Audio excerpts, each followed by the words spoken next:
This family probably needs therapy, let's be honest. Rainbow Ink! Hey guys, and welcome back to Rainbowing. It is a Percy Jackson Friday. Of course, we are doing another sorting video. One of Disney's hottest movies. I know I'm behind on this. I usually am. It's like Daughter of the Deep all over again. It's fine. And the movie today we are sorting is Encanto. Hopefully I'm saying that right. I'm probably going to mispronounce most of these names, if not some of them. So, fun. If you don't know what this is like how people sort characters into the Hogwarts houses from Harry Potter, but instead of that we're using the Camp Half-Blood cabins inside the houses of Harry Potter. Now I do have cards here. We have Zeus, Poseidon, Demeter, Ares, Athena, Apollo, Artemis, Hephaestus, Aphrodite, Hermes, Dionysus, and then 13 through 20, which is the other cabin card. Just for instance, Iris, Hypno, Hades. Just went through 13 because I didn't want to make extra cards. There's that. If you're wondering why Hera and Artemis are in here, even though they do not have demigod children, it's because of apertures and also their like personalities and like what they stand for kind of in a way too as well. Now before I get to the long list of characters, I do want to tell you right now there are two characters that I'm not going to put in here, which is Felix and hopefully I'm saying this right, Augustine, which are the two dads. They're not going to be put in here just because part of me kind of just really wanted to do people who are just born into Madrigals and instead of married in, and also I didn't know where they would go. So if you know where they should go, tell me in the comments below. And some of these characters are going to be by personality wise or just their gift. I'll try and explain, but let's start off with our first character, our hero, Mirabelle. So when I was rewatching the movie for probably the 100th time and trying to compile this list, I had no clue where Mirabelle would have gone, at least within the Greek mythology. I knew where she would go if we did Roman mythology, what parents she would have there, which would be, hopefully I'm saying this right, Minerva, which is Athena's Roman name. And the reason why I'm saying that is because the difference between Roman kids and Athena kids are smart and wish to build like buildings and everything else. And Roman kids are pretty much like crafty, like even Reina says this about Annabeth in Mark of Athena. So, but we're not doing Romans, we're doing Greek, and we're doing Camp Half-Blood. So part of me was thinking maybe Hera because she cares about her family and she's really the only person who notices Casita, their house pretty much falling apart, like cracking at the seams. But I just don't know. No offense, I don't think she's the smartest one in the basket per se, but she does like care about her family and like wants to fit in because she doesn't have a gift and all that stuff. The main character is actually pretty hard for me to pin down, but I'm censored between those two. I would like to think that Athena kids can be very crafty and in that way because she does make things per se. She makes like little crafts. She's made her skirt, sewing, like stuff like that per se. But I just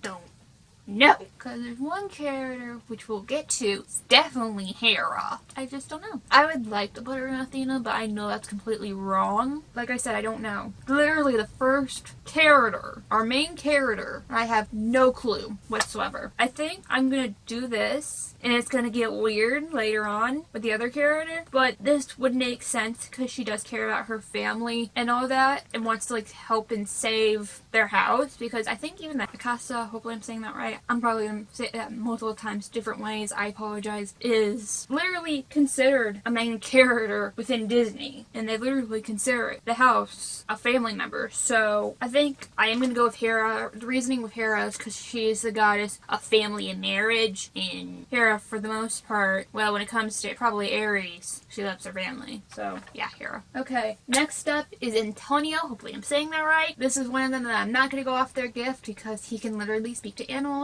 and there is no Greek god that can speak to animals. They just shapeshift into animals. And he is 5. So where are we going with this? We're going with Cabin 18 Hebe. Pretty self-explanatory. He's 5. He's a kid. Childlike wonder. I can't help that he speaks to animals. That's not my fault. Okay. Next up, hopefully I'm saying this right, Isabella. And this could either go one of two ways, which is Aphrodite or Demeter. Aphrodite because her being perfect and beautiful and blah blah blah blah, and Demeter because her gift is literally growing plants. And part of me wants to steer towards Demeter because towards the latter half at the end of the movie, during literally her song, can I do? She drops the act. She wants to not be perfect because she was like stuck in that role by Abuelita. We'll get to her in a minute. And all that. And her main thing is planting, not being beautiful and love and everything else. She doesn't want to marry the guy. She just wants to be herself. So I think Cabin 4, demeanor. I love how 2 of Julieta's children have different moms. I love that already. I can't wait until we get to the 3rd one. Okay, next up is Bruno. I know we don't talk about Bruno. That's all I know. We're not getting to that. So as we all know, Bruno's gift is to see prophecies. I think you already know where we're going with this. And just his personality over Wise. That we already know what cabin he'll go into, which is cabin 7, Apollo.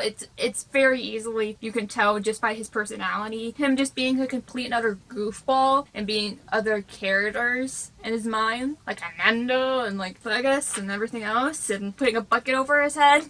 And saying that his real gift was acting. Next up is, hopefully I'm saying this right, Hebe? Mirabelle's aunt, the one who has weather powers. You already know where I'm going with this. Zeus, cabin 1. Okay, next up, hopefully say this right. Probably not. Camilo. It's the one that has shape-shifting powers. I think in my mind I already know where I wanted to put him, just because how he acts in the movie. And I know all the gods have like shape-shifting powers, but I can see him like playing pranks on people. He even tried in the movie, trying to be Dolores, trying to get more food, and then to be Bruno in the We Don't Talk About Bruno song, to scare Mirabelle a little bit, and all that. But I can see him using his gift like as prankiness, and him just pranking people in general. So I think I'm gonna go with Hermes with this one. I know, again, like all the gods can shapeshift, but still, we've seen him in the movie, how he acts. Next character, I already said her name a couple times already, it's Julieta. So there is no god or goddess that cooks, per se, but in her cooking, she does heal. And there is a god of healing. I've already thrown one character into here.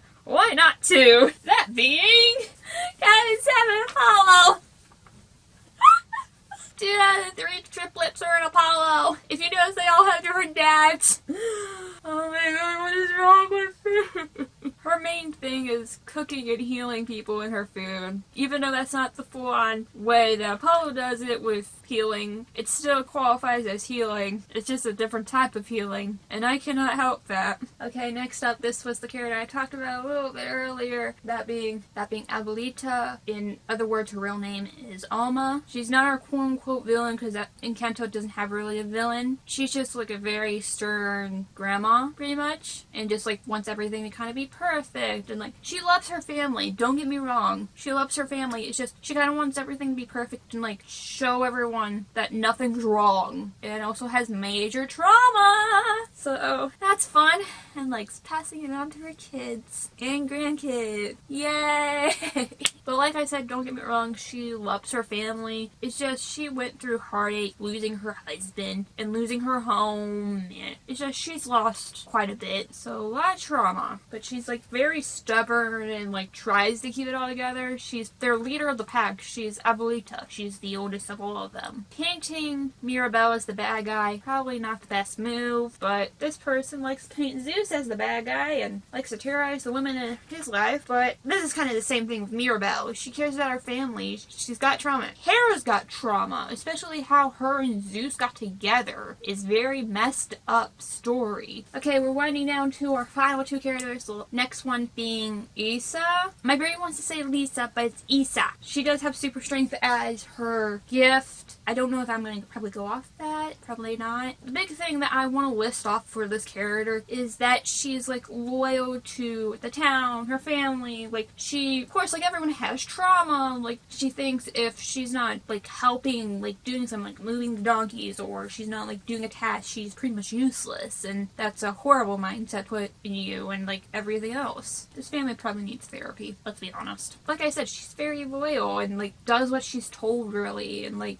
loyalty is a very animal trait to this god, that being Hephaestus, cabin 9, because that's his whole thing. He's pretty much loyal through and through. So yeah, Hephaestus, you can yell at me in the comments comments below. It's fine. Like Mirabelle. Now, we are at our final character, which is, I said this earlier with Milo, which is, hopefully I'm saying this right. I think I said it right earlier. Dolores, the one that has super hearing. My immediate thought is Hermes and Aphrodite, mainly because of rumors. So fun. I don't know when it comes to this character. I don't know. Part of me just wants to throw in a Hermes so I can say 2 out of 3 Peppa's children, like Julieta, has different parents. The only reason why, like I said, I'm thinking those 2 cabins because of rumors, because, and not every Aphrodite kid's like this, but I feel like Aphrodite and like Hermes kids are the ones that like will start rumors and like start gossip and stuff like that, and like will overhear everything, hold your secrets over your head, and like stuff like that. That's fun. And only other thing I could probably contribute to this is that she wants to find love, because she is in love with somebody, and it sucks that originally that her prophecy was that the man she loves pretty much is going to be controlled by somebody else, aka her cousin. So I feel like she's maybe like, she's in a matchmaker per se. That's more Mirabelle and Isabella per se.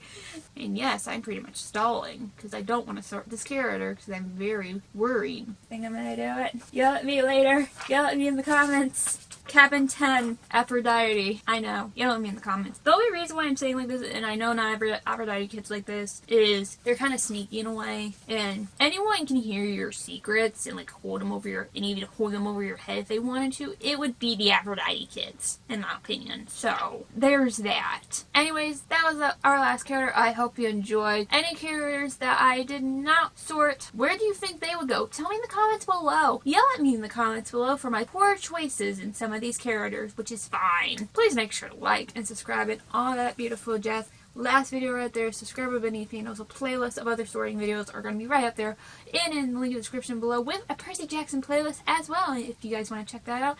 And I'll see you guys next time here on Mirabelle. Bye!